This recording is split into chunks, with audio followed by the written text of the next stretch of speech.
Hello and good morning, everyone. Good evening, good afternoon, wherever you may be joining from. Thank you for joining us today. As you know, we have been looking forward to this very timely and important discussion on justice and accountability and the promotion of justice and accountability, and the roles that local and international human rights organizations will play in making sure that there is justice and accountability for the crimes committed in Tigray.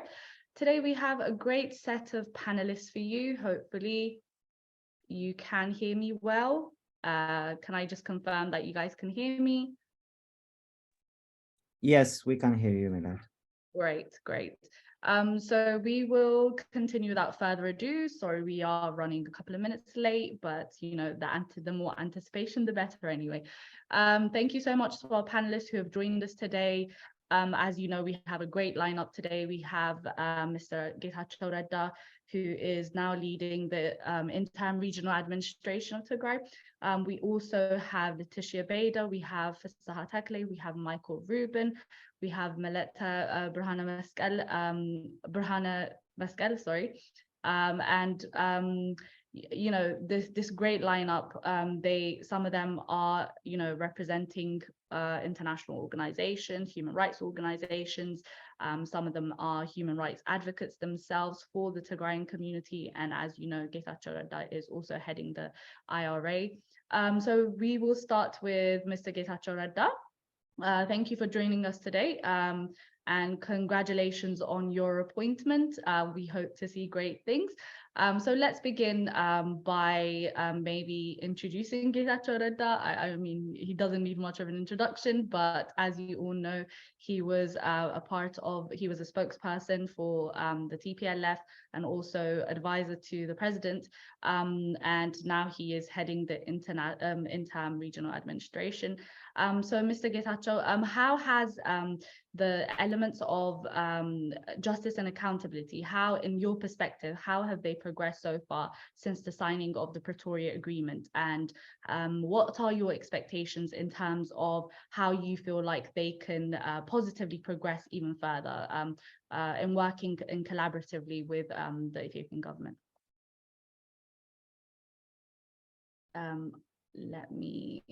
You need to unmute first. I think I did, yeah. Great. How about now? Can you hear me? Yes, you can. Yeah, I'll like to thank the European Diaspora Council for the initiative it has taken to organize this panel. In fact, I would like to extend my gratitude to the Tigrayan diaspora, not just in Europe, but also throughout the world, for having taken up this issue of justice and accountability.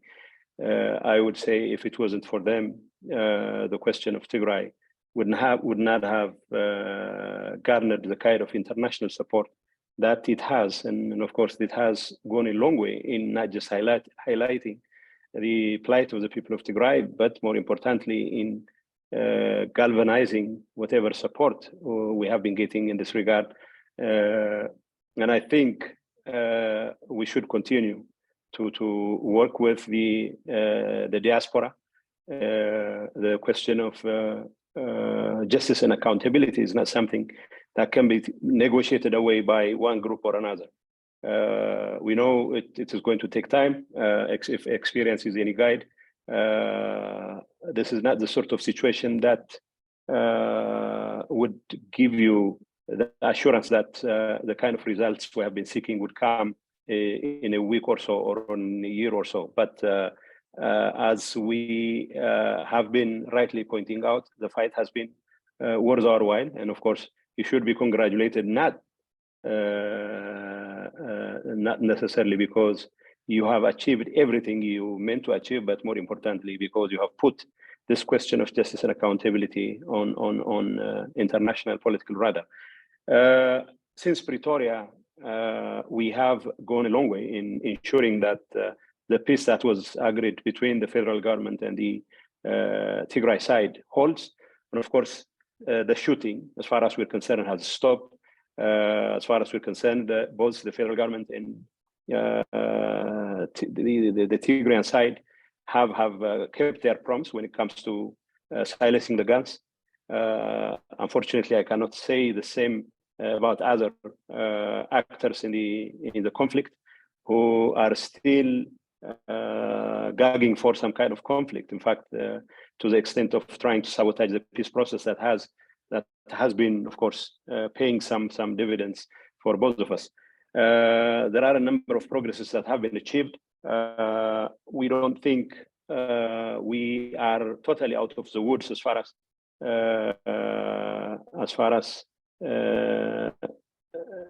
ensuring sustainable peace is concerned, because there still are actors who unfortunately are allergic to sustainable peace.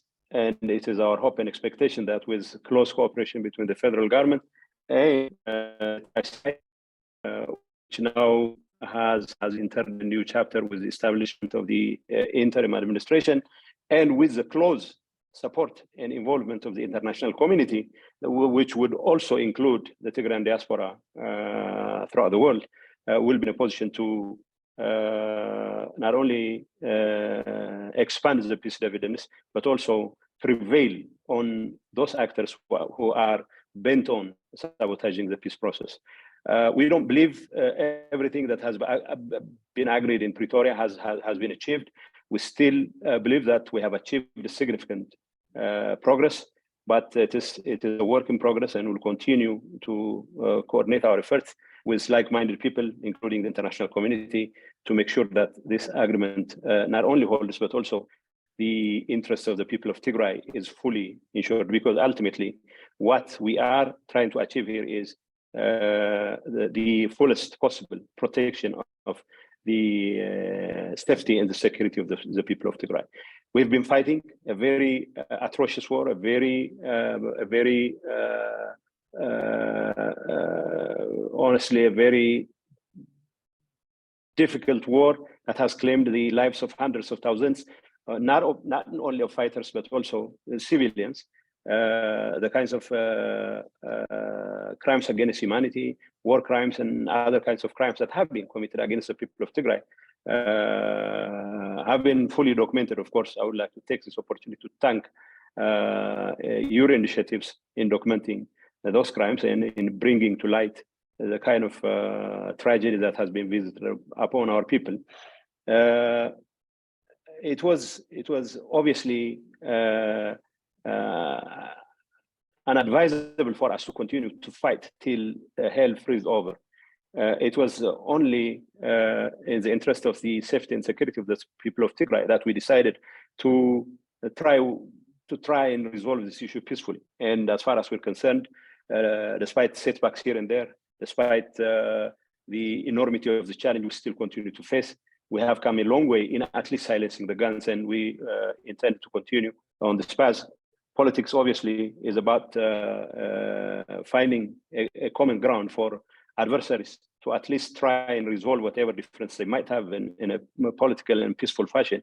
And I have reason to believe that with all its limitations, both the federal government and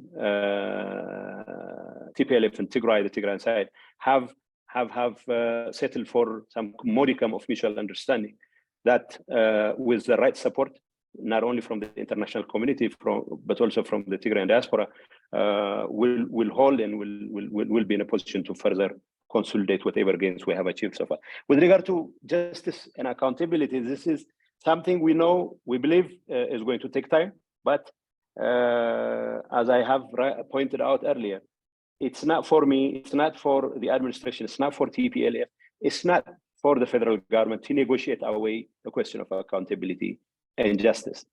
Ultimately, justice, however long it might take, needs to be served. If we are going to create a situation where life, peace becomes sustainable, life goes back to normal, and our aspirations for the ordinary notions of fair play and justice are fully realized, the whole issue of accountability needs to be taken stock of. And of course, without ensuring accountability, no matter how long it takes, no amount of commitment for peace will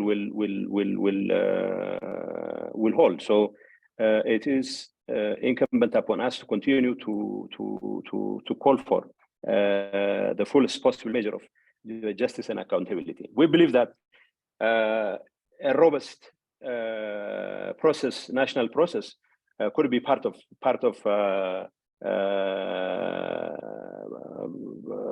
the process to ensure justice and accountability.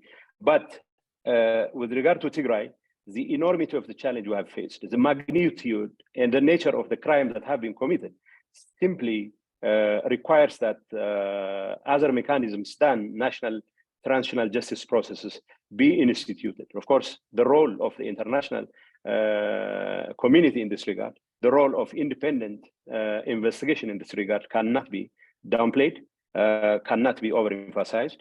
At the very least, the very involvement of Eritrean forces simply makes even the most robust transitional justice process extremely wanting, because no amount of commitment by the Ethiopian government, I would expect a continued cooperation between the interim administration and the Ethiopian government in this regard.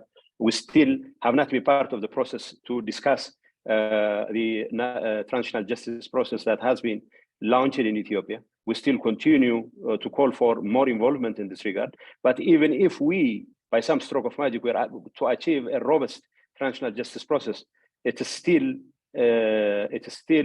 will prove inadequate to address the kinds of crimes that have been committed in Tigray, not least because of the involvement of Eritreans and other actors. Obviously, the international component of justice and accountability becomes extremely critical. We'll continue to work together with our partners. Obviously, anyone with the right mind would understand that peace processes are not about partnerships between friends.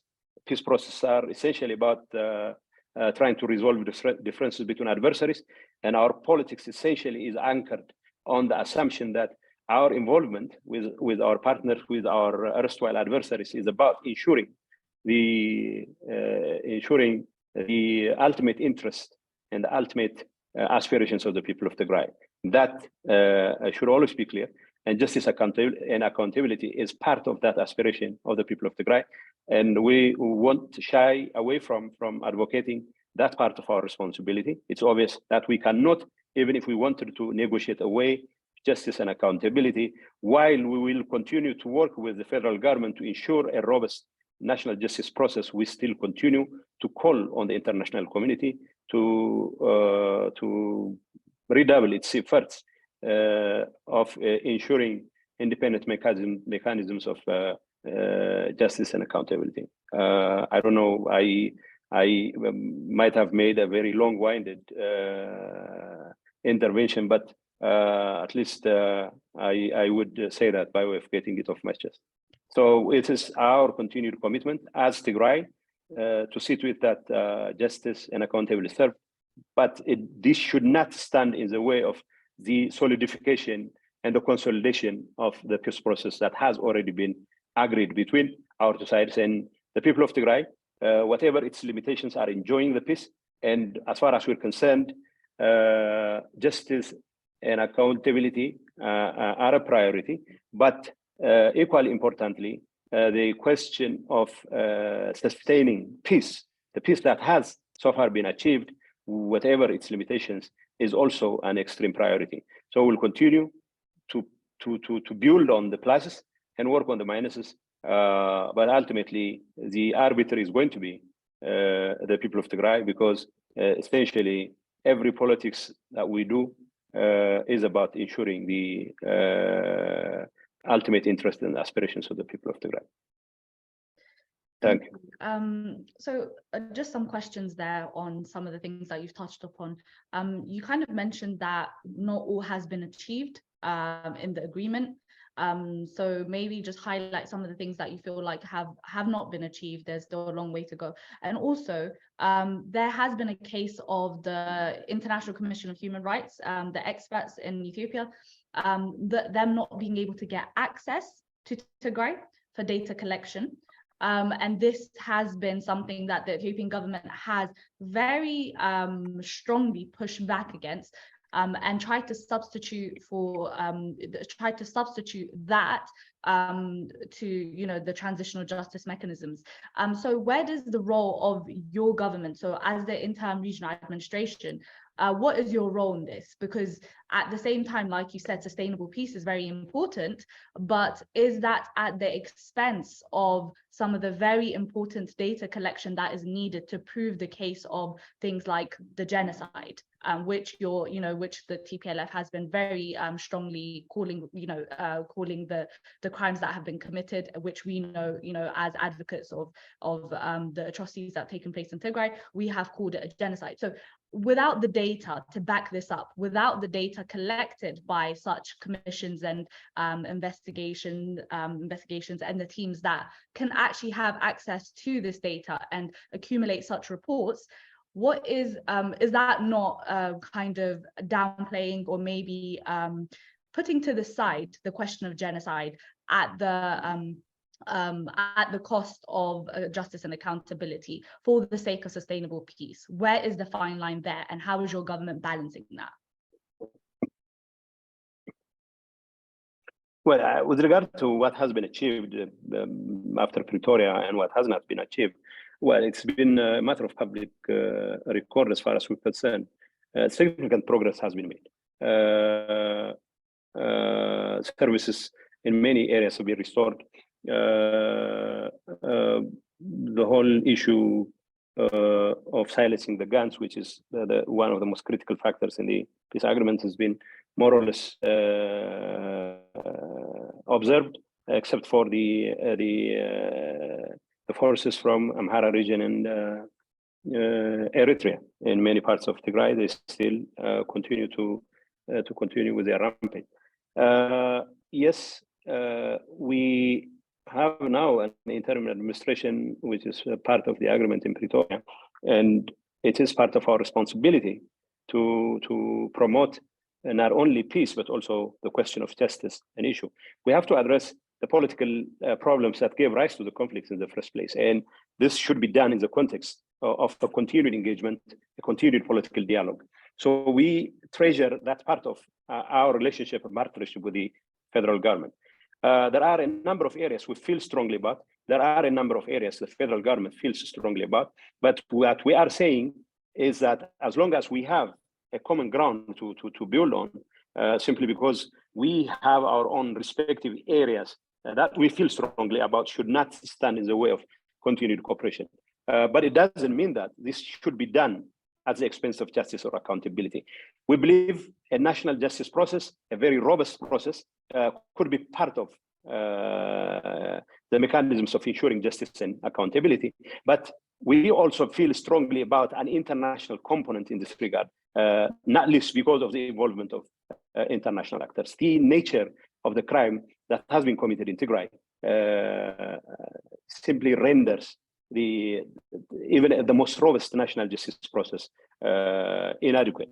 Like I told you earlier, we have not been particularly conversant with the details of the national transitional justice framework that has been launched by the Ethiopian government.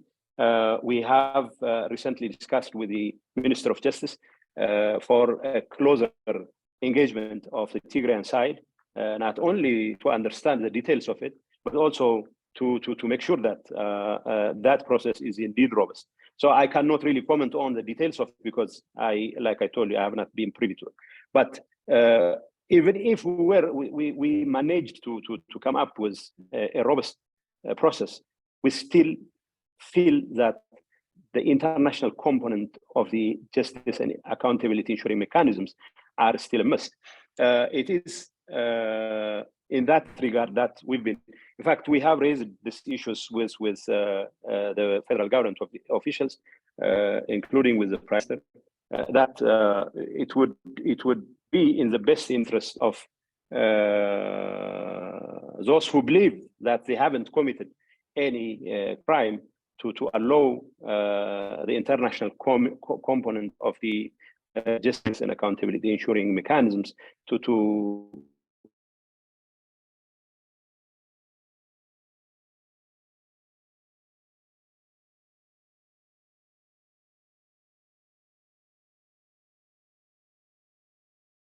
only but also other international instituted body should be allowed to come and do its job.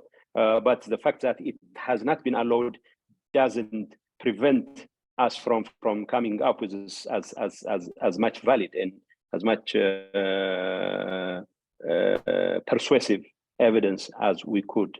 Ultimately, it has been documented. I know Letitia and other people are part of this exercise, this panel now, and it's my hope and expectation that the whole corpus of evidence that has been gathered so far will bring pressure to bear on not only on the government of Ethiopia, but also other actors to really encourage both sides to ensure accountability and justice. But as the last point, our call for, as much as we have issues with regard to whether political expediency should not be allowed to trump the need for justice, we should also be cautious not to allow the call for justice to stand in the way of cooperation that would help narrow differences, but ultimately bring about the sustainability of peace. But we cannot imagine sustaining peace without ensuring justice and accountability. But we also understand that ensuring justice and accountability to the fullest possible extent would require time, and with that understanding, we'll continue to engage all partners, including the international community in this regard. Thank you. I think I would leave you at that. Okay, great. Thank you, Mr. Getachew. If you have, I don't know, do you have a couple of minutes left, or do you have to go? I think I should go. I have. It's my my first day to take over the full possible responsibility. So, I think okay. I have things lined up for me. Great. But this is not my last appearance in this regard, hopefully. Definitely. Thank you for joining us. Thank you. Much appreciated. My pleasure. My pleasure.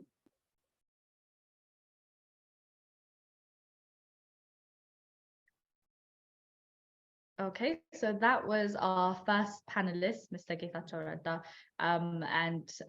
You know, as you know, he's very busy, but that was, I think, a great comment on some of the questions that a lot of you had asked previously and had been in discussion openly as well.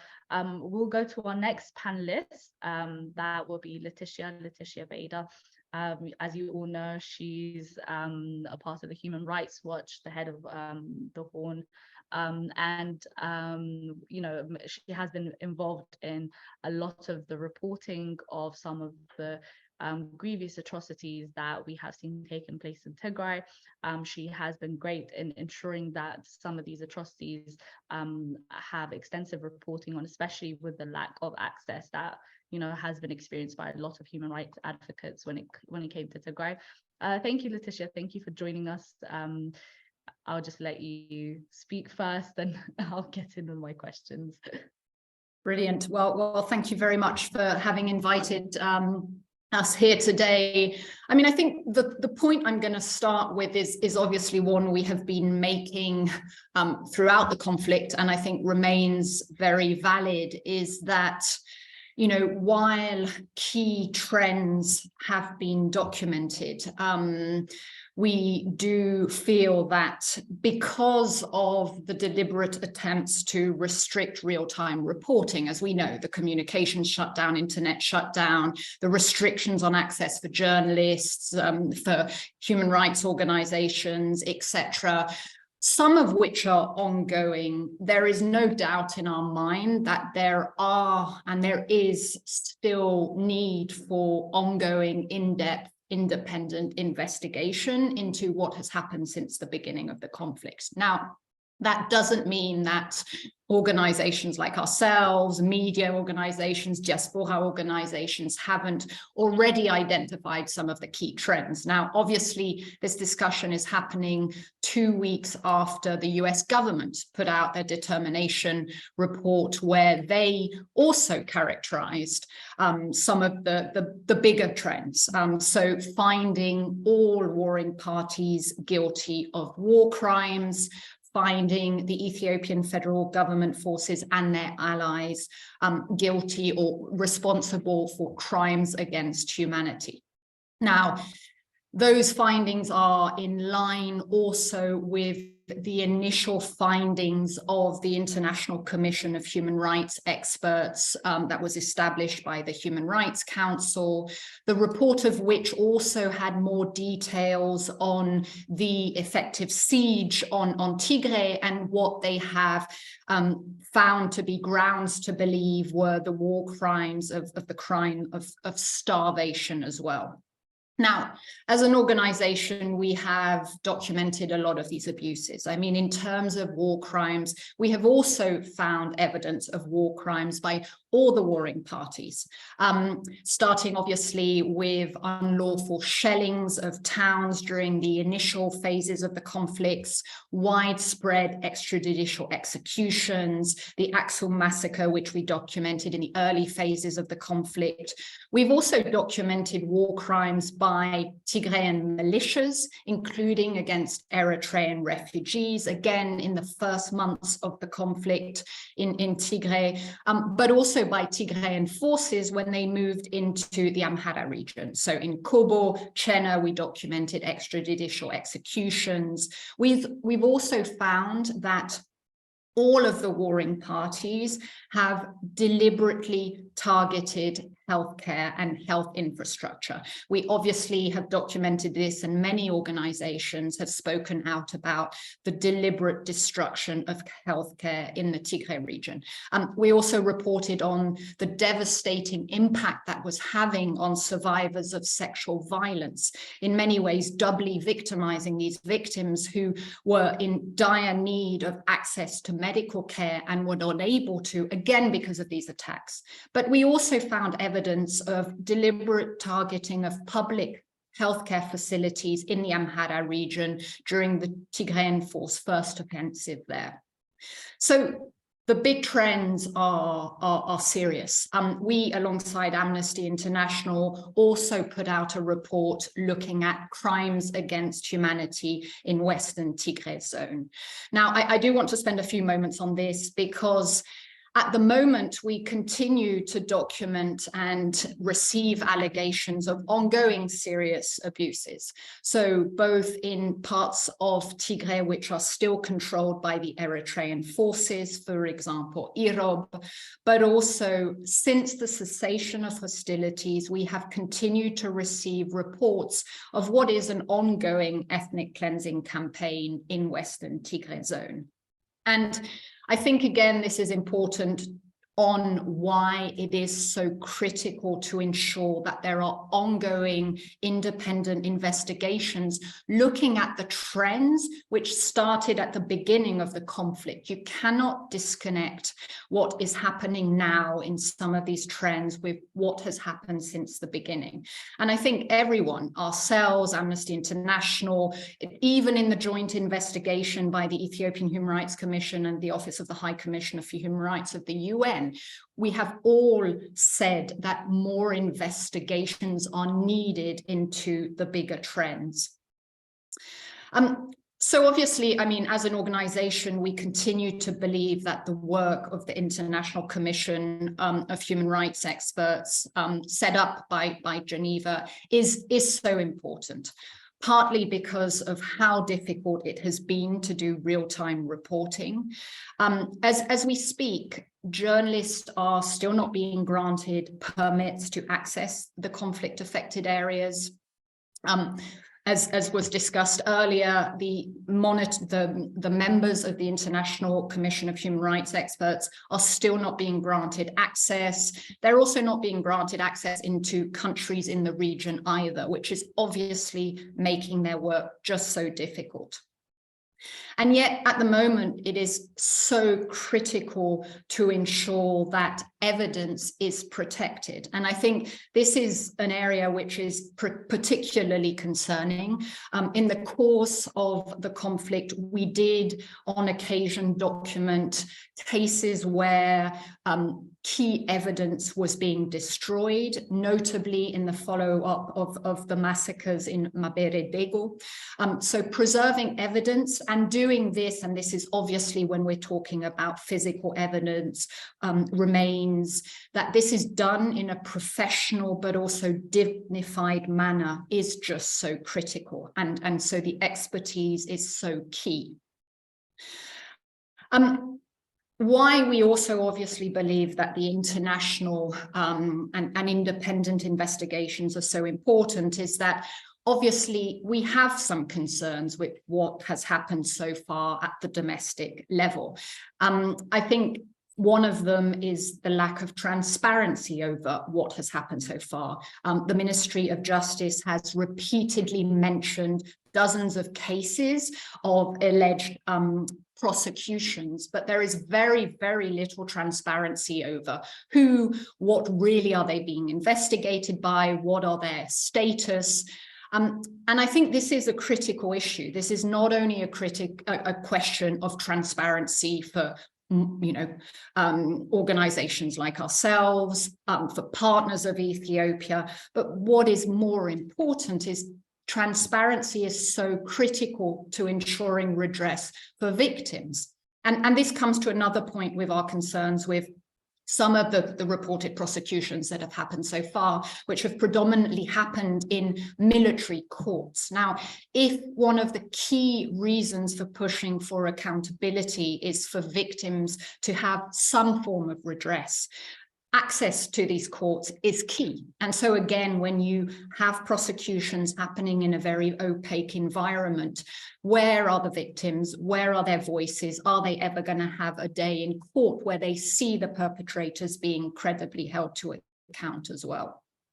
We've also been worried that some of the processes which have been set up so far, so notably the establishment of the interministerial task force following the release of the joint investigation by the Ethiopian Human Rights Commission and OHCHR.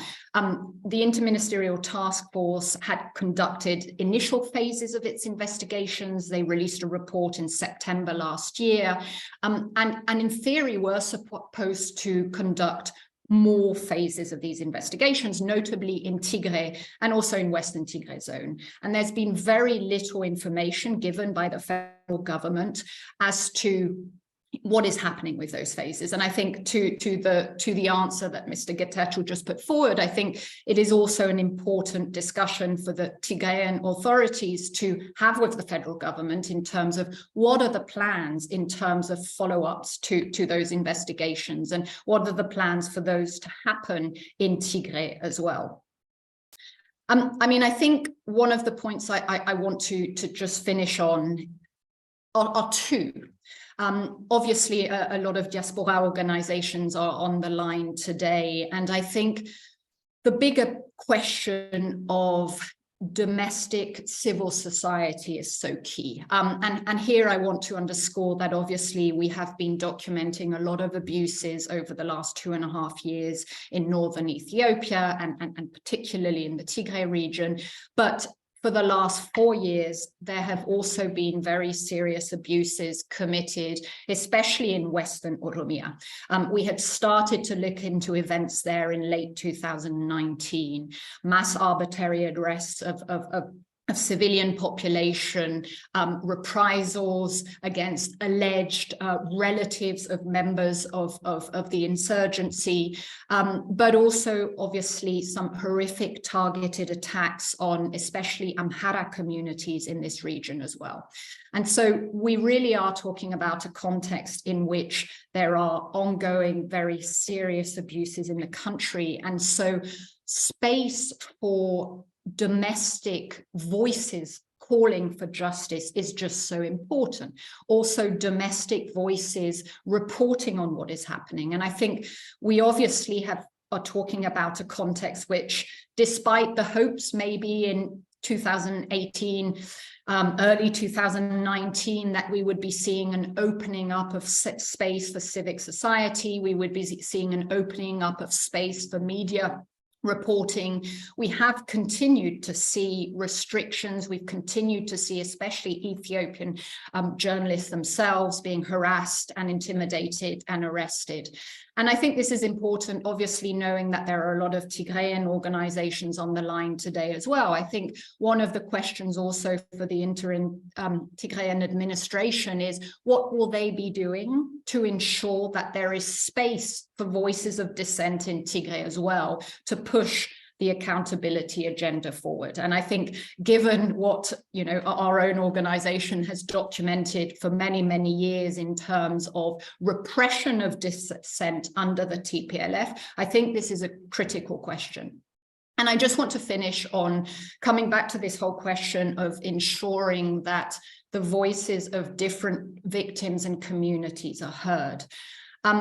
And I think, again, it's an important role that organizations like ours, national organizations, really have here, is that making sure that certain victims are not obscured. And I think this is particularly relevant at a moment in the world where we are seeing double standards when it comes to certain victims of serious abuses being considered more important, being considered more legitimate victims, and being perceived as having a greater right to accountability. And so just a few points here is obviously the absence from the political processes so far around the cessation of hostilities of women, the absence of minority voices. I was speaking earlier about Irob communities, but Kunama communities, where have their voices been in these political processes as well? And I think it is also key when efforts around, for example, the follow-up to the joint investigation of the Ethiopian Human Rights Commission and the Office of the High Commissioner for Human Rights, to consult communities around what would justice look like. So far, those consultations haven't happened in Tigray. And I think, again, that is absolutely critical, that all communities in Ethiopia are going to be able to have channels for their voices to be heard.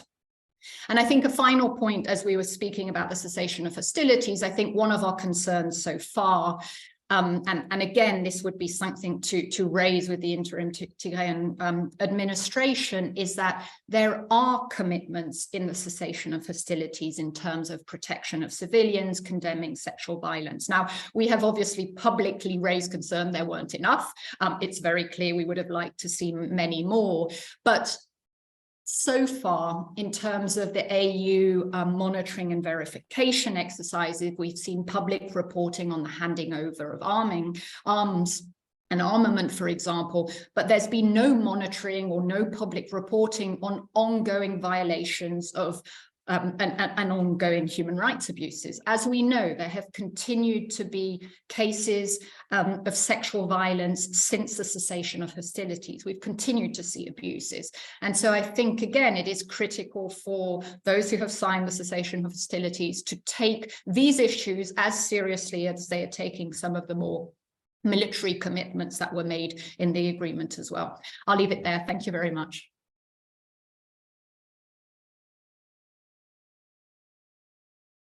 Oh, thank you very much, Letitia. I think we have a lot of questions, I guess. A lot of our audiences had questions, but so one of the main things I think I caught from what you said was the need for dignified justice, which is very important. Justice, an element of justice that centers the victim community. And in this case, there is a lot of worry amongst Tigrayan organizations and human rights advocates that the justice that is aiming to be served through transitional mechanisms. Firstly, there is still the issue that you raised, the ongoing issue of territorial kind of injustice, and the fact that many have been removed from their homes and their land and are now IDPs in a lot of central Tigray and other places of Tigray. The continued violations of women, of forcible disappearances, a lot of killings and detentions. how are we able to somehow hurry the process of transitional justice for the sake of peace when in reality a lot of the injustices are continuing, and what is the repercussions of that? The idea that we are rushing justice so that there will be peace, but it's not really realistic in terms of how the victim community feels, because the victim community is still experiencing injustice. And really, what are we actually transitioning from without the acknowledgement of the injustices done in the first place? How sustainable can transitional justice be? And maybe you can kind of tie in from some of your experiences in other parts of the world where you've seen similarities in terms of the rush of ensuring transitional justice takes place without addressing the real-time injustices, as well as acknowledgement of injustice previously done. Yes, I mean, you know, I think one of the issues around acknowledgement is something which could happen now, and it could happen much more, and it could happen much more from all the parties involved. And it's unfortunately not something we've seen. I mean, we obviously saw complete denialism. We continue to see denialism from the Eritrean leadership, but we have continued to see downplaying, undermining by all parties to the conflict. And so public acknowledgement in itself is important, and that can happen immediately. I mean, the question of the rush, and I think this is why we continue to underscore that we are still in a moment where investigations are important and signs of commitments from government authorities towards investigations are critical. And this is where obviously we were particularly concerned by the moves by the federal government to try to end the mandate of the International Commission of Inquiry. I mean, that is obviously not a positive sign in terms of willingness and commitments also to the victims. I mean, as the commissioners themselves raised, I mean, they have started speaking to victims. There are victims who have expectations as well from these mechanisms, from what has been started. And so, you know, cutting it off mid-mandate also sends a very negative message to those who would like to tell their stories to these mechanisms as well. I mean, in terms of the transitional justice processes, these do take time. And I think what is absolutely critical at this stage on the point of the role of, you know, a process which is domestically owned versus an international process, what is critical right now is not closing the doors. And so what is key is to continue to have discussions and feed into those processes.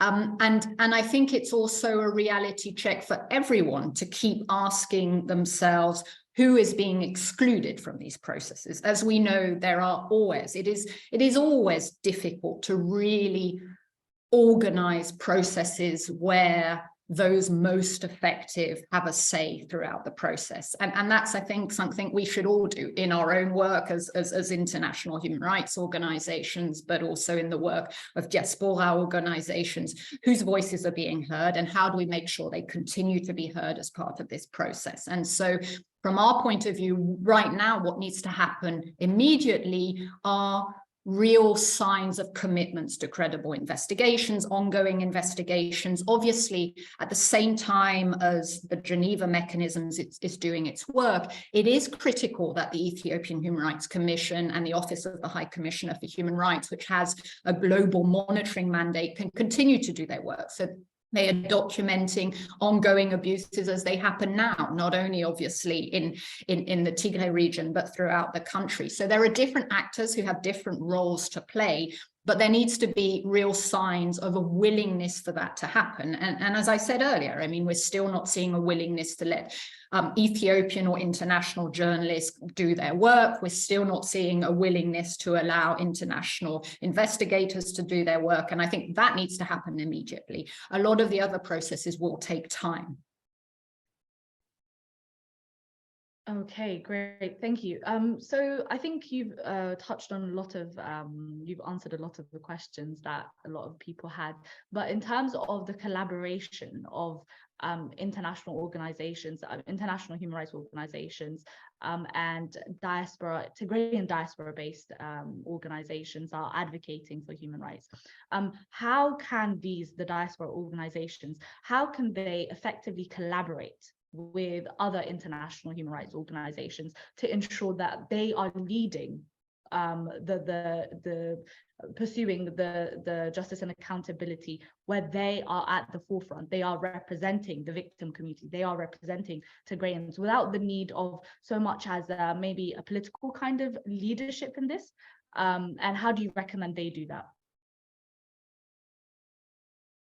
Well, I'm not sure you need Human Rights Watch to tell you how to do your work. And I think, you know, you've obviously been doing a brilliant job at this as well. And so, I mean, I think there is a role for different voices in different arenas, often the same arenas as well. And I think it is absolutely critical also, you know, there is a role to play for international, but also national diaspora organizations to play in continuing to raise awareness of how serious the context is amongst organizations on the continent. I think the ongoing absence of attention to the situation in Ethiopia across the continent is shocking. And I think there is a role for organizations like ours, but also for the diaspora to play in ensuring that in different forma for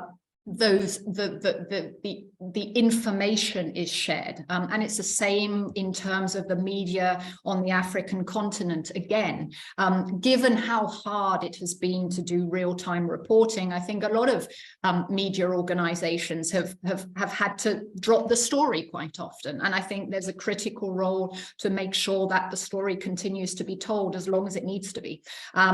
So I think collaboration is key, but I think we also all have, you know, our own role to play, and there's definitely a lot of work still to be done.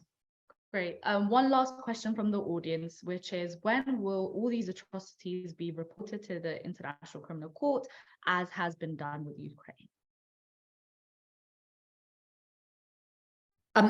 That is a question of jurisdiction, and maybe my counterpart Fisahar from Amnesty, who has several hats, might want to take that on. But it's quite a complicated question, and it's unfortunately the reality of the makeup of the ICC mechanism and membership, which makes it quite complicated as well. But I'll leave Fisahar to take that one on. Thank you. Great. Thank you so much, Letitia. Thank you for your time. We appreciate it. And we will go to our next panelist now. Okay. So our next panelist, yes, great, he has his camera on, is Michael Rubin.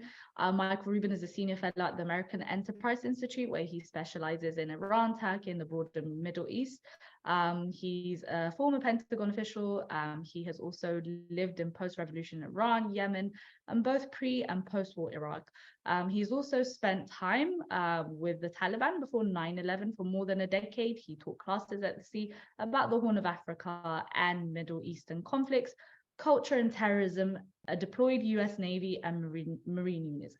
He's also an author and co-author and co-editor of several books exploring diplomacy, Iranian history, Arab culture, Kurdish studies, and Shiite politics. Sorry. Dr. Rubin, thank you. Welcome. Thank you for being here with us today. We are happy to have you. So let's just begin with your opening remarks. Okay, well, let me be brief because I'm speaking to you from transit in Dubai and I need to get to the airport to fly home to Washington. I approach this as a defense security analyst rather than a human rights professional, as well as someone who quite openly focuses much more on US national security. What I want to say in generally is the US is very good at counting the trees. but can be very bad at being blind to the entire forest. And I would argue that it's not just the United States that often finds itself in this situation, but also the broader Western community, European community, and so forth. What we need to remember is this is not just about Tigray. Now, granted, this panel, which I thank you for, is from the Tigrayan Diaspora Council in Europe, but the precedents which are set in Ethiopia about how the world responds to the Tigray genocide have profound impact on the rest of Ethiopia. Precedent matters. If Abiy Ahmed gets away with what he's done, he will simply repeat. If there's not a hard cost imposed upon him, then the danger not only to Tigray, but to other regions of Ethiopia is great. Now, simply put, the international community cannot allow Abiy to profit from his crimes. And by this I mean, if the Pretoria Agreement continues, the discussion is going to shift to reconstruction. And it's important that the precedence of channeling such reconstruction aid through the central government, especially in a country as corrupt as Ethiopia, not morph into a profit-making enterprise for the genocidaires who are responsible for the mass starvation and genocide in Tigray itself. We're already dealing with this as the international community when it comes to Syria and Syrian reconstruction. While it can be commonplace within the human rights community to double as advocacy for the United Nations and the international legal system which the United Nations represents, it's also important to recognize that sometimes support for the United Nations and human rights are mutually exclusive. We see this around the world when it comes to how the United Nations operates in practice versus the lofty ideals upon which it was founded. Now, if I may be so blunt, because I'm not a diplomat, it's also important to call bullshit on the rationalization for the violence which we hear so much. I hear a great deal, for example, about the past human rights abuses of the TPLF. I don't deny those, but that's not an excuse for the starvation or the ethnic targeting of the entire people, not only in the Tigray region itself, but also among ethnic Tigrayans in Addis Ababa. At the same time, I hear a lot of complaints about federalism and ethnic federalism inside Ethiopia, that somehow this war was necessary. That's not the case. That's a mark of a dictatorship, not a Nobel Peace Laureate. If you want to change the Ethiopian system, the way to do that is democratically. The way not to do that is to wage a war of extermination against a single people. I also hear often discussion of African solutions to African problems. I embrace that, but maybe not in the way Isaias Afwerki talks about it. After all, there are many examples across Africa of African solutions that work, especially when it comes to justice. There's the case in South Africa. There's also in Liberia and Sierra Leone, where we've not only had war crimes tribunals, but we've also had economic crime tribunals. In Morocco, when the former king died and the new king took over, we had televised truth and reconciliation that in many ways went beyond what we saw in South Africa. And if I may be critical for a moment of the international human rights community as it sometimes operates in practice, one of the issues which we need to be mindful of is the glacial speed that that process can take. Rwandans, for example, complained that the international human rights community spent billions of dollars to try a couple dozen figures over the space of a decade. But then they started with the grassroots Gakaka court system, which managed to process many more people much more quickly and bring a modicum of reconciliation to society, I would argue, in a very successful way.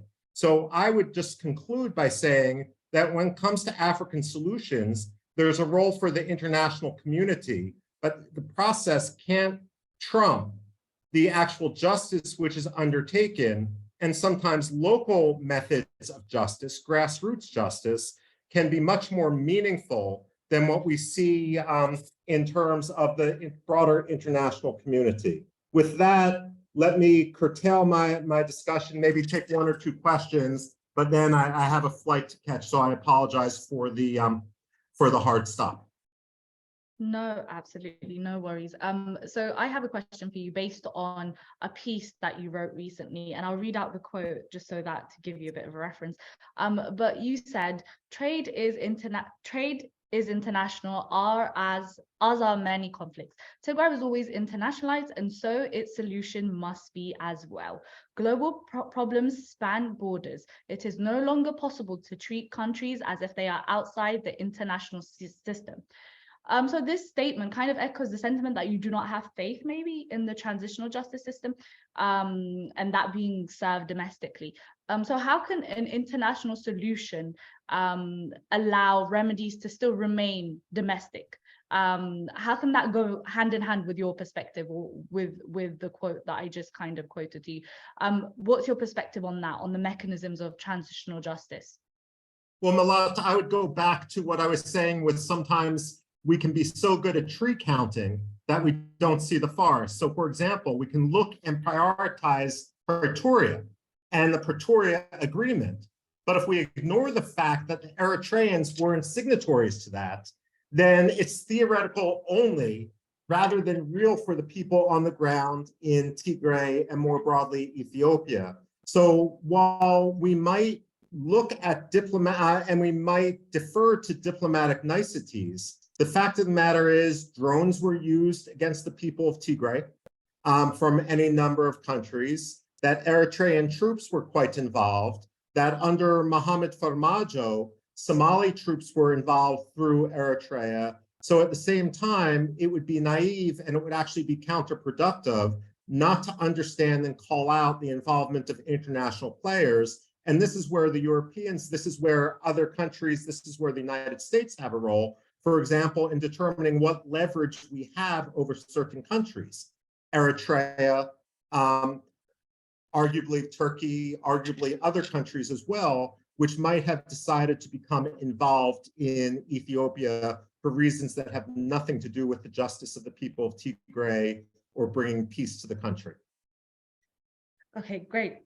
So, I mean, you kind of started that topic yourself, but the topic of Eritrea and its role in destabilizing the Horn. How should, in your perspective, how should the US combat this issue? And in a way where Eritrea is not, directly, I mean, the Eritrea currently is sort of actually definitely an ally to Ethiopia without upsetting the relation between other states around the Horn of Africa. How do you deal with the Eritrean problem? Okay, well, first of all, when it comes to Eritrea, there's a limited amount of leverage because it's such a failed state. That said, I want to thank all the Eritrean trolls online, as well as the Ethiopian trolls, because for someone like me, I have a thick skin, I don't care what's said online, but I actually use the trolling as a metric so I can identify the nerves and the sensitivities of the various governments, whether it's Isaias Afwerki or whether it's Abiy Ahmed. So when I see the trolls react, I know that I'm on the right path. So what I would say with regard to Eritrea is this 2% citizen ethnic tax that's imposed on the diaspora that the United Nations Security Council has rolled against, which funds Isaias Afwerki's luxurious lifestyle and frankly, the enslavement of many Eritrean people in unlimited.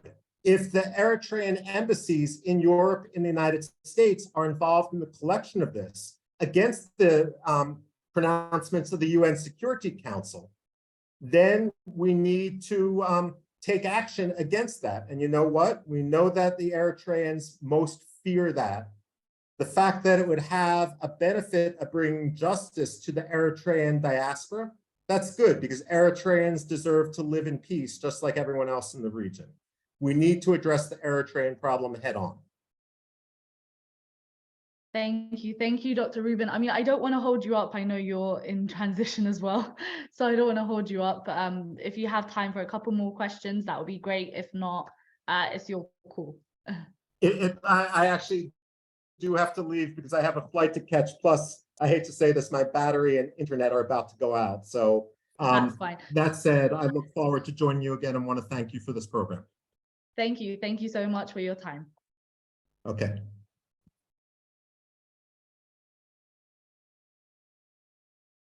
Great. That was Dr. Rubin.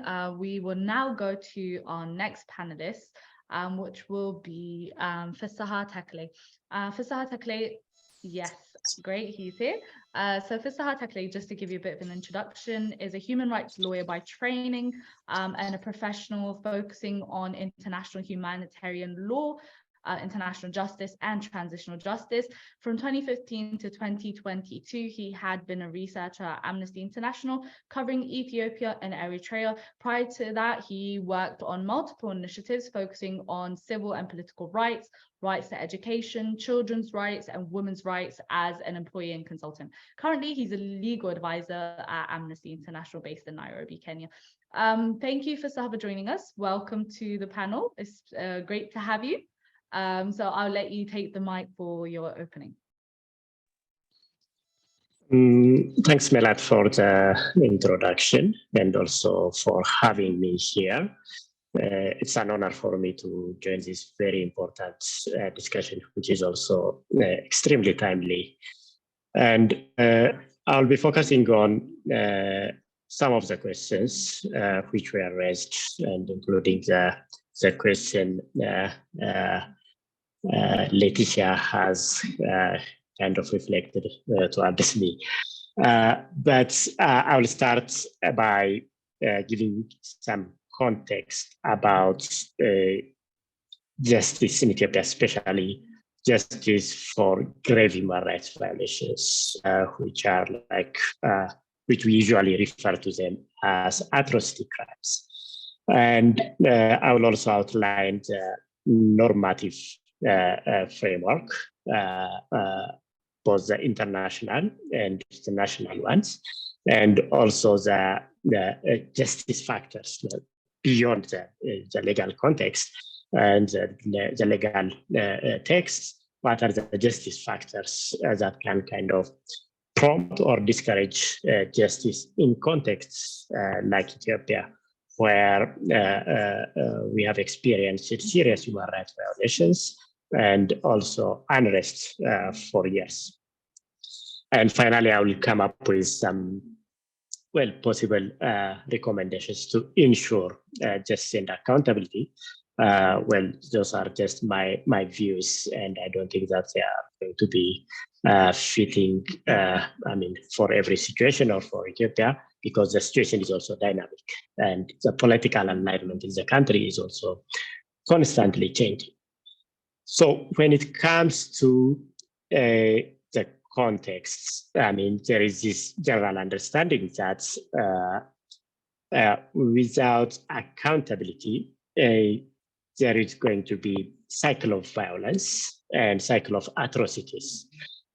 So it is not something which is unique to Ethiopia, but also in other contexts, especially after the Second World War. There have been series of studies about return back to conflict and violence in different countries.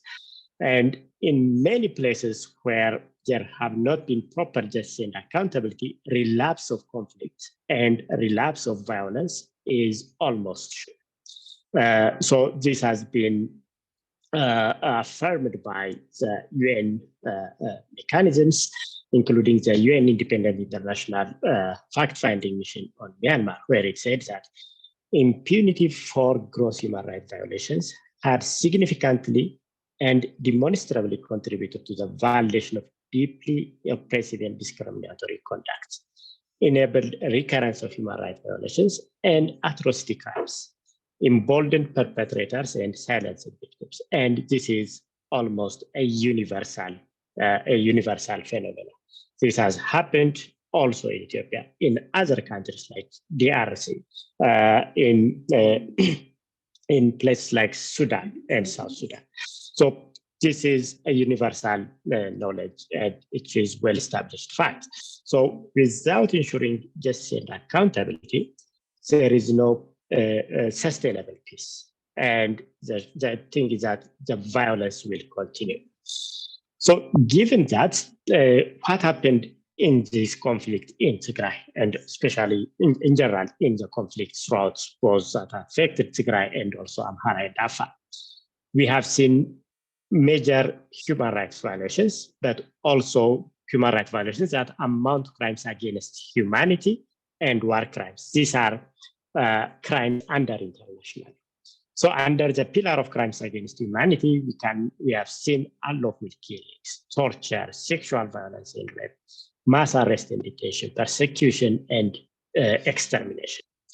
And under war crimes, we have seen intentional targeting of civilians and civilian objects, those violations which Leticia was talking about earlier, indiscriminate attacks on civilian and civilian objects, use of starvation as a method of war, and forceful transfer of populations. This also constitute war crimes. But I'm saying this with a caution of what we have documented yet is just the tip of the iceberg. What we have documented, not only Amnesty or Human Rights Watch or those joint investigations by other bodies, they have never been comprehensive. So there is a still and need for proper documentation of all the atrocities committed in the context of this conflict. That's why we are always calling for access for the international mechanism, which is created by the UN Human Rights Council, and also by the African Commission on Human and People's Rights. And these mechanisms were not able to get access to the ground so that they can carry out their mandate according to the resolutions that established there. But now we are talking about transitional justice. In the Pretoria Agreement, there is this provision that crimes committed in the context of this conflict will be dealt under the framework of the African transitional justice policy. But one thing which must be understood and about credibility of transitional justice mechanisms is that they need to be participatory, victim-centered, transparent, inclusive, protecting vulnerable groups, and accountability and no immunity for gross human rights violations, such as crimes against humanity, torture, genocide, war crimes, extrajudicial executions, and enforced disappearances. And it has to also fit the context of the specific country. One thing which I also want to underline here is that transitional justice is not mutually exclusive with international justice. In other settings, like the former Yugoslavia, Sierra Leone, even in Rwanda, which was an example which was raised by the previous speaker, transitional justice was implemented hand in hand with international justice. So it is not a neither nor a dichotomy. So they can happen hand in hand. Actually, ideally, they should happen hand in hand because international justice has so many limitations. It might be a very good instrument to go after high-profile perpetrators, but it is very difficult to prosecute all those who have committed the human rights violations in the context of mass violence. And if you look at the context in Ethiopia, like the legacies of injustice are there. Even before the conflict in northern Ethiopia, there was a serious deficit of justice. And based on our documentation, we have seen torture and ill treatment, war crimes, extrajudicial executions and killings, mass displacement, mass arrest, and sexual violence. And most of them preceded the conflict. So one of the things which I was speaking earlier, an arrest injustices can cause more violence is clearly the case in Ethiopia. Lack of the culture of impunity, deeply embedded culture of impunity, is going to cause more atrocities, and that's what is proven in Ethiopia. So in this culture of, I mean, if you look at why we are having this culture of impunity, there is rare accountability for past human rights violations, and there might be some case of prosecutions in Ethiopia, but they are insignificant compared to what we have documented. Justice institutions are usually weak and not independent. And most of the justice institutions are instrumentalized, and also they were serving victims' justice, and lack of trust on justice institutions. And in this line of work, when I was asking most of the victims, have you reported the violation to the police? No, we don't have any trust on the police. They are the ones who have committed these violations. So how can we report back to them? So there is no trust in the justice institutions in Ethiopia, including the police, the prosecutor, and all those. So let me come to the international standards. So there are so many international standards, legal texts, which call for right to remedy or reparations for victims in different contexts. So you can look at the ICCPR, the Covenant on Civil and Political Rights, Convention Against Torture, Convention for Prevention of Enforced Disappearance, and the African Charter on People's and on Human and People's Rights. And the same thing on duty to prosecute. The CAT, the ICCPR, the CPED, the ICTY, all these are international legal texts and mechanisms where the law provides and makes it mandatory to provide reparations and prosecution. And when we come to Ethiopia, there is one important provision which everybody wants to forget about intentionally, the provision in the Ethiopian constitution. And it talks about, the title is Crimes Against Humanity, and it says that criminal liability of persons who commit crimes against humanity as defined by international agreements, ratified by Ethiopia, and by other laws of Ethiopia, such as genocide, summary executions, forcible disappearance, or torture shall not be barred by statute of limitation. Such offense may not be commuted by amnesty or pardon of the legislature or any other state organ. So if the Ethiopian government is thinking of a transitional justice, which gives blanket immunity or amnesty for violations that happen in the context of this conflict, that is unconstitutional. So I see that there are so many suggestions, even from human rights bodies within the country, that we are focusing on reconciliation, not on accountability. And by saying that, they're unconstitutional. I mean, constitutional bodies making unconstitutional statements. So the constitution is very clear. The human rights violations committed in this context are crimes against humanity, and most of them are fit into these definitions. So they cannot benefit from any statute of limitation. They cannot be barred by time, and they cannot benefit from amnesty and pardon.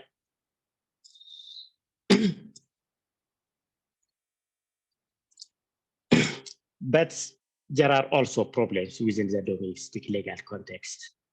One is that there is exclusive jurisdiction of military justice, which Letitia was speaking about, so I don't want to repeat much of it. And also there is no definition of crime against humanity in the criminal code of the country. And it is unclear how the transitional justice mechanism, which is being touted by the government, is going to address accountability for crimes by Eritrean forces. This is also the same problem which Letitia and others were speaking about. So beyond the law, what are the other factors which kind of push for justice and accountability? So I can make a distinction between international factors and also the domestic factors. Where there is a high pressure from the international community and also pro-justice domestic movement, strong pro-justice domestic movement, there is a high level of transitional justice compliance and justice compliance.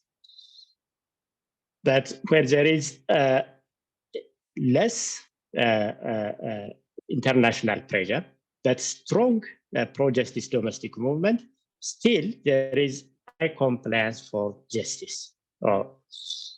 But when there is weak domestic pro-justice voice, even if there is a high demand from the international, a high push from the international community, the transitional justice process will be manipulated and hijacked for domestic and international face-saving exercises.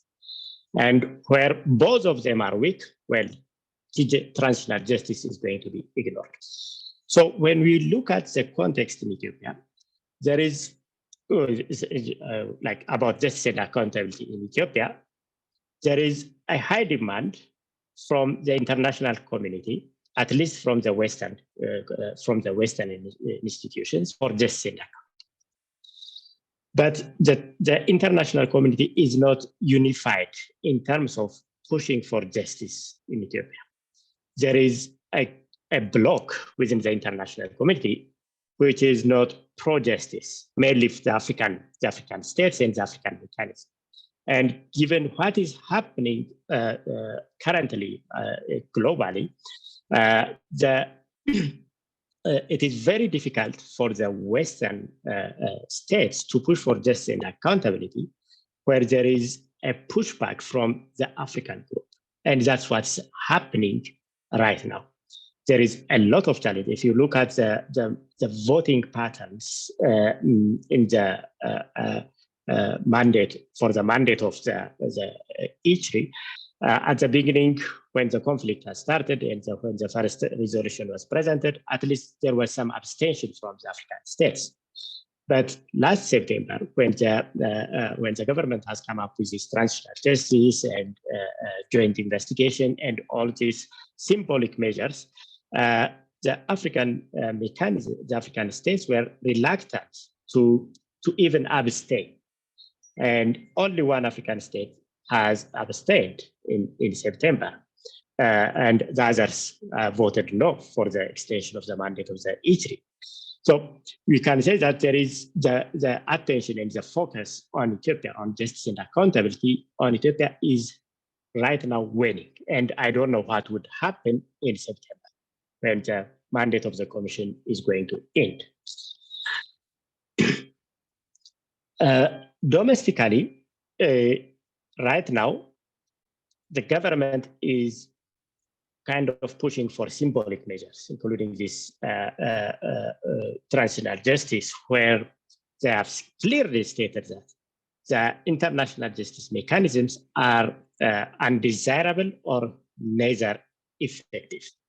If you look at the green paper for transitional justice, the paper was very clear in avoiding transitional justice. And there is also a very big problem because the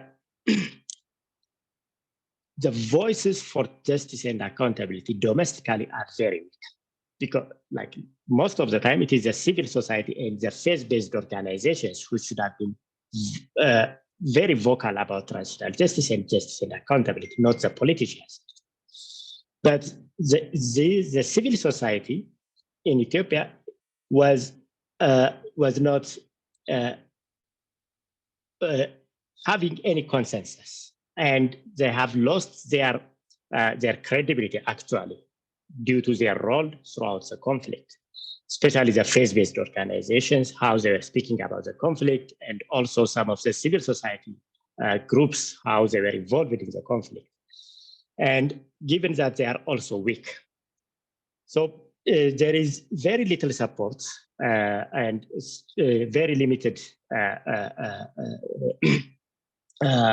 movement within the country, which is pro-accountability, pro-comprehensive transitional justice mechanism in the country. So given that there are so many things which should be done, but what comes to my mind is that there is a critical role of domestic pressure for justice. There is a big gap domestically in pushing for justice and accountability in its comprehensive manner. So it requires robust mobilization among the civil society. And but the problem is that we have to remember that they are broken and weak civil society, including the faith-based organizations. The other thing which is important and which Laetitia was also underscoring was evidence collection and preservation. That is the most important one, given the constitutional provision in Ethiopia. So the justice and accountability might not happen right now, but for future we have to, for the future, for it to happen, there have to be proper evidence collection and preservation, which is also important for universal jurisdiction and for memory. I think I took a lot of time, but let me stop here. Thank you. Thank you so much, Saha. So we have a couple of questions for you. So some of the questions, I think they are around the idea of the disregard of the African states for a tangible mechanism of justice in Ethiopia. Why are they blocking the international mechanisms? What reasons do they have to block these international mechanisms, and how can that be combated?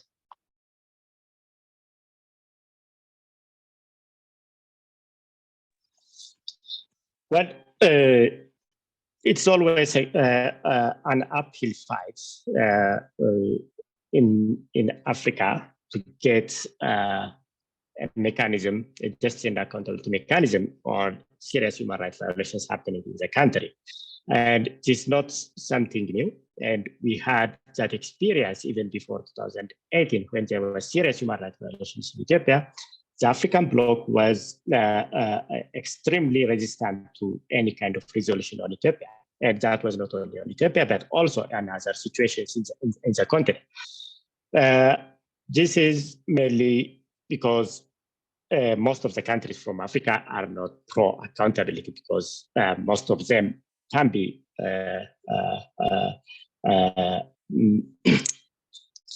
accused of similar crimes in their own countries. So given the nature of most of the countries, if you look at the membership in the UN Human Rights Council, Somalia is a member there, Eritrea is a member there, Sudan is a member there, and many other countries. So it is easy for most of these countries to associate themselves with states that commit human rights violations than stand for justice. Well, the common narrative is that justice and accountability are pro-imperialist on all these things. These are imposition by the Western and everything. But I mean, if you look at their voting pattern, that's not uniform. For instance, you can see some African countries voting for mechanisms on Palestine or other places, and the same thing for other. So the voting is not principle based. It's all about allegiance, political allegiance, and other ideologies. That's one problem we are having there. And we also have to remember that fortunately or unfortunately, Ethiopia is the seat of the African Union.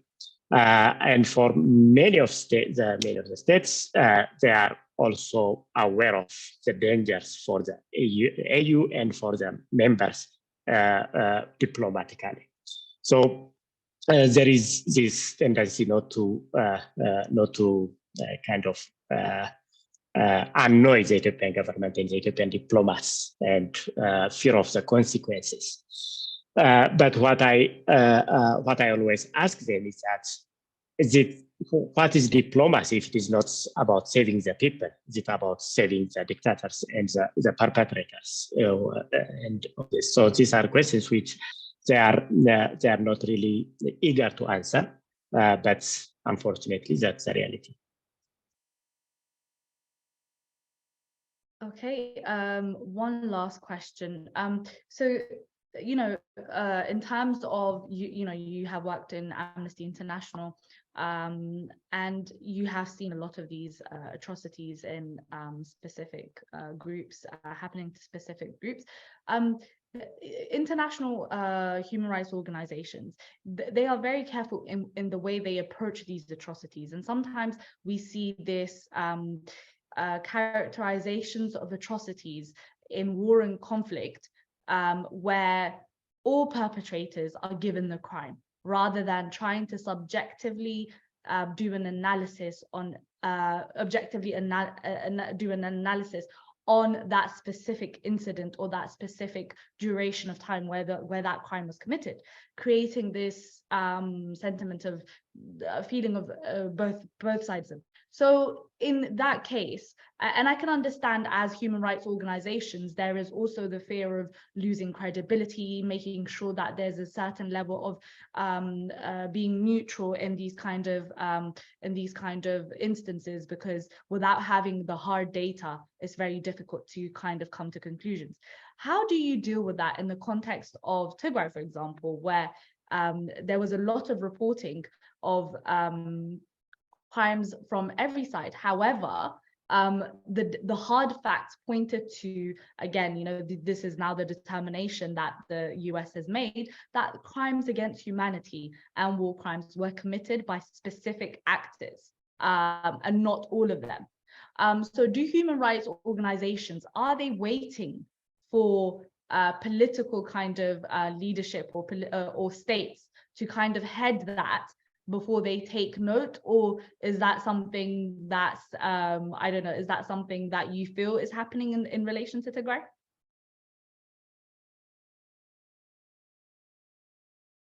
That's a very interesting question. Well, we are not well, at least for Amnesty International, we are not waiting for that political leadership to make that determination.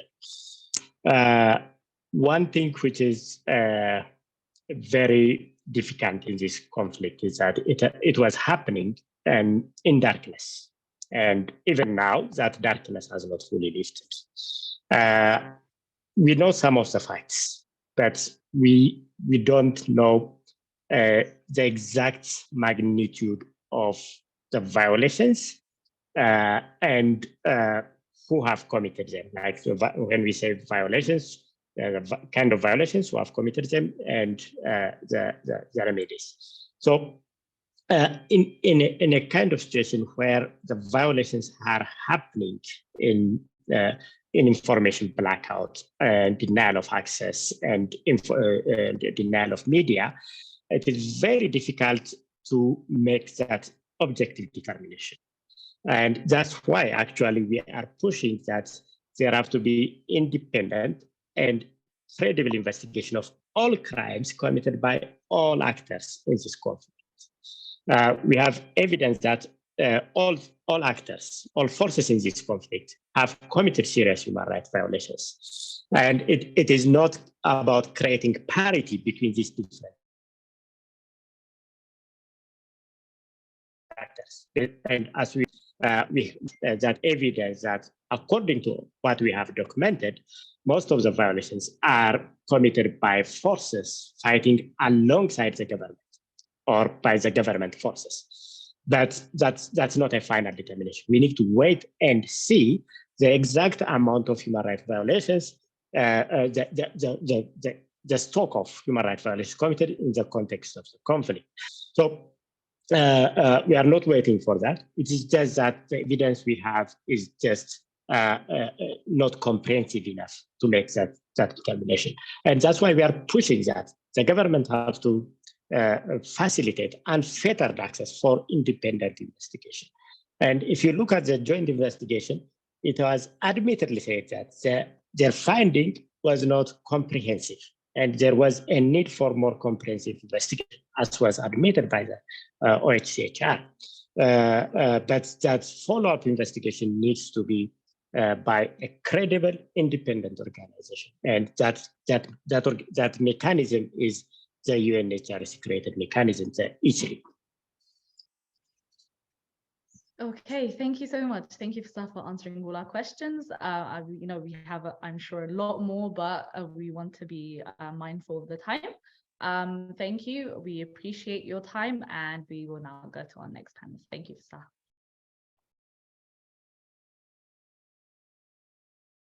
Okay, thank you everyone for remaining with us. We have our very last panelist, Melita Burhana-Meskel. Melita, you're here with us? Great. So Melita has spent more than 2 decades fighting for social justice as a trained journalist and a business owner of Denver's only activist and social justice cafe. She traveled to Sudan to interview Tigrayan refugees and has met with dozens of senators and representatives to advocate for peace, protection, and justice for Tigrayans. She has unfortunately lost 13 members in the Tigray genocide. Thank you so much, Melita, for being with us here today. We all know you from the great advocacy work that you do, so we appreciate you taking this time out to be here. So let's begin with some of your opening remarks that you may have. Hi, Melat Hafte. Thank you so much for this opportunity. It's been a great panel. I've been here for the whole time, and it's been great. As many of you know, my name is Melita, and I traveled to Sudan shortly after the war began. This would be in late January, early February of 2021 with Tigray Media House. And we did that because there was a complete blockade, a 360-degree blockade on Tigray, and we couldn't get information on what was really happening in the state. And so we did the next best thing, which was to go to Sudan, where refugees were pouring over the border until the border was blocked. And that is where we heard the first stories of rape and massacre and murder and my cadre. That massacre that was perverted because the Ethiopian government and the Ethiopian Human Rights Commission controlled the narrative of what happened there. And if I'm not mistaken, I think that Amnesty International also maybe contributed or published a report about my cadre that we now know is not accurate. And so that's sort of my initial involvement in uncovering and trying to, figure out what is happening in Tigray. So I really love this conversation, but there's 2 major issues I want to bring up around accountability and justice for all of the crimes that have happened in Tigray. The first one, and all of our speakers have sort of sprinkled some of these facts throughout their conversations, but there's been a dramatic pivot to justice and accountability in spite of ongoing crimes on the people of Tigray. And obviously these things are not mutually exclusive. You can talk about the crimes of the past and getting justice for those things, and also still talk about what's currently ongoing. But that doesn't seem to be what's happening. It seems like any Tigrayans who express grievances are accused of disrupting the peace process, and they're threatened and asked to stop. And these aren't simple grievances. We're talking about starvation. We're talking about displacement. We're talking about people are still dying, lack of free movement. Tigrayans still don't have their basic rights as Ethiopian citizens. And there was a recent report actually that UN OSHA put out that is saying that the food distribution rounds are missing Tigray, unlike in other areas. And so there are serious grievances that are still taking place in the state of Tigray, and these things aren't being discussed. They're sort of being buried in the interest of peace. But what is peace if you can't survive? The other issue that I really want to bring out is in order to have accountability and justice and truth and reconciliation, there has to be an acknowledgement of the crimes that have occurred. We can't even get an independent investigation of the crimes. That's a prerequisite. We need to know what actually happened. And that's not for lack of trying. Obviously, these human rights organizations have done an amazing job of trying to uncover what's happening, even if not perfectly. Journalists have certainly been trying. Some of the best work has been uncovered by Nima at CNN regarding the systemic rape of Tigrayan women. And they've been doing this with little to no support from African politicians and power brokers. The Ethiopian government continues to deny its crimes in spite of having committed the highest form of treason. The Ethiopian government invited a foreign nation into its borders to pulverize its own citizens, to attack its own citizens. The dilemma there is, in order to hold Eritrea accountable, then Abiy Ahmed has to hold himself accountable. Who believes that that will happen? And you can even just look at recent history in terms of the high-profile assassinations just over the past few years. There has been no justice in a lot of those instances. There was the engineer, Semenyo Bekele. There was General Saare Makonnen. I mean, he was literally the army chief. If we can't get justice for the army chief who was murdered, how will we ever get justice for Filmon in the refugee camp? Filmon is a young man I interviewed who is from Shire. And when Eritrean soldiers were going door to door, massacring young men, they were specifically looking for young men and boys who could potentially pick up arms to kill them before, like preemptively. And Filmon's mother was home, hid him in the bathroom, in the outhouse in the back. And when she opened the door, they threw a hand grenade in and killed her. So when Filmon comes out of the bathroom, his mother is dead. She saved his life, but she was killed in the process. And he is now in the refugee camp. Filmon was suicidal. He didn't want to continue living. His friends convinced him to go to Sudan. And he's just one of dozens and dozens of stories of people who need justice. A lot of those people in the camps too were from my cadre. And that's why that story is so, I've done my best to keep that story alive because it still hasn't been told in its entirety. And the human rights organizations got it wrong. And that's okay because there's no access. They don't have access, into Tigray. A lot of this is being done the best way that you can, but we do have to correct ourselves when we make mistakes. These are people who fled my cadre and other parts of Western Tigray, and they watched as a narrative was built and a story was fabricated about them and what happened in that city and around that city. And they could do nothing. They were powerless watching this happen. So in a way, that's what's happening with a lot of Tigrayans right now related to justice. Their perpetrators still control the narrative. And so that, I guess my point in all of this is to say that in order for truth, justice, and reconciliation, number one, the ongoing crimes have to be addressed, but we also have to have an acknowledgement of what has happened. I mean, humanitarian aid is still not reaching the people of Tigray. We know that people are being kidnapped and forced displacement is still occurring. There's a lack of cash. This issue of clearly the banks are open again. We know that, but there's no cash to give people. So Tigrayans are forced to turn to these cash smugglers who charge a premium anywhere from, I guess now it's closer to 5 and 10%, but it was upwards of 40 and 50% during the blackout. So a lot of these people are only surviving because of these smuggled remittances that are coming in from the diaspora. But those who don't have contacts in the diaspora how are they surviving? Many of them are not, but we're not getting all of those stories. So this genocide continues and it's in slow motion now, and we can call it genocide. There's no reason we can't say that. At this point, it's clear the State Department made a genocide determination, but they refused to release it. It is not hyperbole. We can say that fully at this point. But we know that there's still a lack of medicine, a lack of mental health support. Tigrayans still are not free to leave Tigray. Everything that's happening with Ethiopian Airlines in terms of the way the ticket prices are triple, quadruple for Tigrayans, and you can get in, but there are no flights going out. And then the discrimination of who can fly and who can't fly in terms of the population based on age in Tigray. And this doesn't even begin to address the hundreds of thousands of civilians who were killed over the past few years. And not to mention the women, 120,000 systemic rape of women and girls and boys that we don't talk enough about. And these survivors are a footnote in all of the conversations, a footnote in the Pretoria Agreement. I've lost 13 family members that I know of. Some I wasn't close to and some I was very close to, like my grandmother's sister. I learned of one family member, a young woman who committed suicide after being raped by Eritrean soldiers. I didn't know her personally, but my stepfather did. These are the stories, these are the things that are happening to women and girls. And they should have been centered in the Pretoria Agreement. They were not. And beyond death, you have fistulas, you have HIV, you have mental health issues, and the babies that were born from this rape. Who's taking care of them? We need these issues. We need to address and tell the truth about what has happened before we can even get to justice, before we can get to reconciliation. The Pretoria Agreement hit a lot of us really, really hard. And it hit us hard. And by the way, I don't blame the leadership for signing on to that agreement.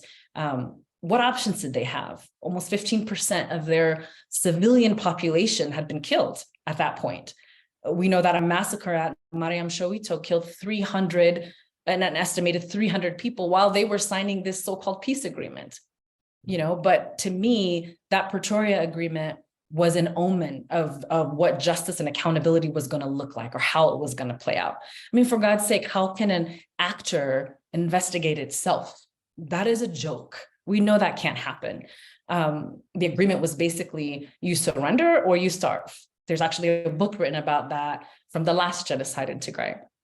So, the West hailed this as a success story. And yeah, sure, the drones have stopped, perhaps, but we still know that Eritreans occupy parts of Tigray. We still know that Amhara militias have not left parts of Tigray. And the big issue is that the main victims, the main survivors of this genocide have not been centered. And I think it was Letitia earlier who said that, the call for justice has to come from those individuals. We have to hear their voices in terms of how they see. They have to be centered in that conversation, essentially. The people who joined the People's Army, who joined to fight back and fight for survival, those are the individuals who have to be centered in this conversation around justice. Most of these people were doctors and nurses and professionals who took up arms. They didn't do that because they were trained militias. They did it for survival. So, in terms of identifying tools and how do we get to justice, how do we get to accountability? First of all, I know we talked about civil societies a little bit earlier. Civil society and the civil servants played the biggest role in terms of getting us the most honest, the most reliable, the most consistent information in terms of what was actually happening on the ground. It wasn't the governments that were giving us that information. It was the doctors at Eider Hospital. It was the priests at the Catholic churches who were sending letters to their counterparts in other parts of the world. That's how we got those stories. And so I would argue that we have started building that infrastructure already, and we need to continue to build that infrastructure. But probably the biggest thing that we could do, the biggest tool, would be to figure out how do we get journalists on the ground. That should be the conversation that everyone is having, because that will tell us what is actually happening. That will help us document what's happening so no one can deny what's happening. We have to advocate for journalists on the ground. There's a lot of talk about, what the International Criminal Court, what is the role? How do we get there? We need to get journalists on the ground, a very basic thing. How do we do that? Who can help us do that? That is the biggest call to action that we should have out of this conversation if we can figure that out. Another thing I just want to plug is we talk a lot about justice for individuals, but there's a whole conversation around environmental justice that we haven't even started to talk about. It's because the crimes are so big and there's so many that it's hard to get there. But there are brilliant Tigrayans who are talking about this and researching this, at the University of Ghent University in Belgium. And, they're talking about what has been the impact on the environment, because genocide is today But ecocide is the genocide of future generations. If you can't grow food, this is a problem. So we need to somehow incorporate that element of environmental justice in this conversation. So there's a lot of efforts to sort of skirt accountability and not deal with and not be held accountable for what has happened. But the reality is, what dictator says, yeah, I committed these crimes, I welcome an investigation, come on in and hold me accountable? No one does that, right? But that doesn't mean we don't continue our work of investigating what's happening and supporting our civil societies and documenting what's happening. The reality is, Letitia made a comment earlier about all sides and everyone committing crimes. That may be true. I'm not going to say it's not true, but the reality is, if there's no justice, there will be revenge. Tigrayans are always painted as this, very pious people who are for peace, and that's true, but we're human beings also. So when I've seen my sister or my father be massacred or raped, why do you think that doesn't anger me? Why do you think I wouldn't want to seek revenge unless there's some form of justice? We're human beings. So this issue of truth and reconciliation and justice is as much for everyone around us as it is for Tigrayans. So let me stop there because I know we're running out of time, but those are just my initial thoughts. Those are very great points, Melita. Thank you so much. I think you kind of touched on a lot of the questions I was thinking of as I was thinking, which is great. But you're a journalist, so from that perspective, you've mentioned how very, very pivotal the role of media is in determining a lot of the things that had occurred and are still occurring. Whose role is it to facilitate the fact that the media is on the ground? What kind of responsibility should our now interim regional administration take in that? What kind of pressure should they apply regardless of political cohesion? At what cost is the political cohesion? At what cost is it to the victims who, like yourself, have lost a lot of family members? And how can they facilitate the entrance of some of these very significant bodies who are able to determine and gather data for future determinations? Yeah, it's interesting because it shouldn't even be a question, right? If journalists should be allowed to report, journalists should be allowed into the state of Tigray. The fact that journalists are not allowed in tells you a lot about what is being hidden and being covered up. So whose job is it to allow journalists in? Ideally, if you live in a democracy, and we know we don't, the people of Tigray don't, the people of Ethiopia don't, but journalism and free, that ability to report on what's happening is like a basic tenet of democracy. So if this government, who is doing business with all of these different democratic nations around the world, supposedly, that should be a basic requirement before giving him aid or allowing, it's been frustrating lately watching the number of countries who are now negotiating with Abiy Ahmed and his regime in spite of not having enough progress. I feel like this should be a major talking point for the interim government in Tigray. And there's been some frustration around how much responsibility that they're taking in terms of allowing in journalists and folks who can tell the truth about what's happening. We can't put everything on the government. So why not open the doors and allow journalists in? You think about, what is a journalist's job? What is the job of the media? It's not to necessarily get justice for victims or to lead, conversations around accountability. That's not it. But a journalist and the media can shed light on what's happening so that we take care of that prerequisite of what happened, the truth. We need to know that. There has to be an acknowledgement of what has happened. And the person who committed the crime is not going to admit to having committed the crime.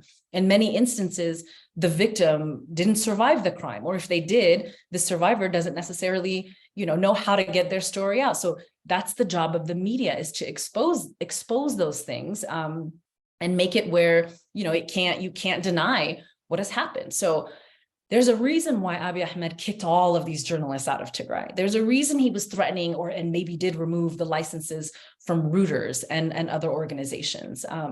But it's our job us in the diaspora with the various human rights groups that we're affiliated with. It's the job of the government. It's everyone's job to ensure that journalists can get on the ground. It is the easiest way to protect civilians because, sunshine disinfects.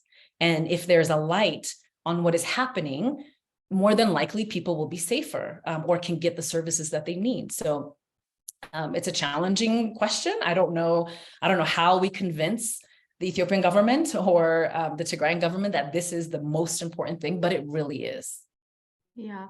So this will be my final question to you, but so the people of Tigray currently have moderate level of stability, right? They are now getting moderate level, at least the guns have been silenced. So how do we, as diaspora, as people who are seeking justice for the crimes committed and are still being committed, how do you see the balance of seeking justice without completely taking that very moderate level of stability that they have been given? And without that desire, these are people who have been living in a certain condition for over 2 years. So without the desire from the victim community itself, because the victim community is still suffering and is still trying to literally get back on its feet. So the desire that the diaspora may have may not be reciprocated back home in Tigray. So how do you reconcile those? How do you reconcile the need for them to lead moderately stable lives that they are leading now, which definitely is not up to standards, but it's better than what they had. It's lesser of two evils. How do we reconcile that? That is such a good question, and it's a fine balance, and I think that's what we're struggling with right now.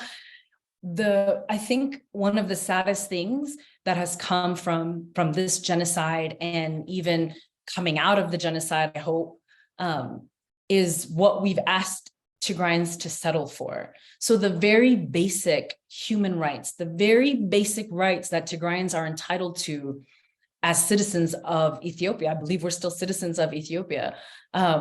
We're being sold a story that we're sort of lucky, like, aren't things better?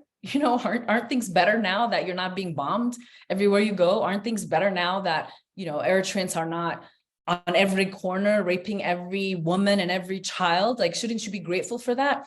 It's so sad that that's our benchmark is so low. So, but at the same time, and it's sort of like when the Pretoria Agreement was signed, people were starving to death. And I would argue still are starving to death, but even worse so at that point. And so I remember when the agreement was signed, and as the diaspora, we were grappling with what this means, because it was literally a negotiation for food. And so some of us were saying, yeah, but people were starving to death. Now they'll have food. We were actually justifying and saying, well, it was a good deal. We were making it seem to be a good deal. And it really wasn't. It was a terrible, terrible outcome, except that now people could eat. Now food would flow, even if it's not flowing as it's supposed to be. So it is a delicate balance, and people have been suffering for so long, and there's been so much death that I'm not trying to make light of some of the changes that have come because of them, because of themselves, because they fought back. But we can't stop short there. This is bigger than just fighting for not being bombed, or for your right to be able to have medicine. I mean, it's bigger than that, and so it is a fine balance, but there are basic human rights that are still being violated. So it's a delicate dance. Yeah, absolutely. I know that was a very difficult question. It's just I just wanted you to kind of think out loud, because I'm sure there's a lot of some of the questions are running through all of our heads. So thank you so much. Thank you for your time. Thank you, Melita. That was a great discussion. And thank you to all our panelists and to everyone who participated, everyone who was sending questions. If I did not get to ask your question, I am very sorry. I tried to put them all together to create I don't want to repeat a lot of questions. So I'm afraid that if your question has not been answered, I tried to incorporate it to other questions. Hopefully you did get your answers. Thank you so much for staying with us today throughout the discussion that we've had. Thank you so much to our panelists, Letitia, Getachew, Melita, Fisaha, and Michael Rubin. Thank you so much for your time. Thank you so much for sharing your expertise, your experiences, and your recommendations with us. We are very grateful, and hopefully we will continue to have these panel discussions where a lot of us can learn from each other, and also a lot of us can hopefully grow from a lot of the discussions that we're having. And so this was organized by the Tigrayan Diaspora Council in Europe. Make sure you follow a lot of the panel discussions that they will have in the future as well. Thank you so much for staying with us and engaging with us, to our audience, that is. And have a good evening, have a good afternoon, have a good morning, wherever you may be. Thank you, everyone.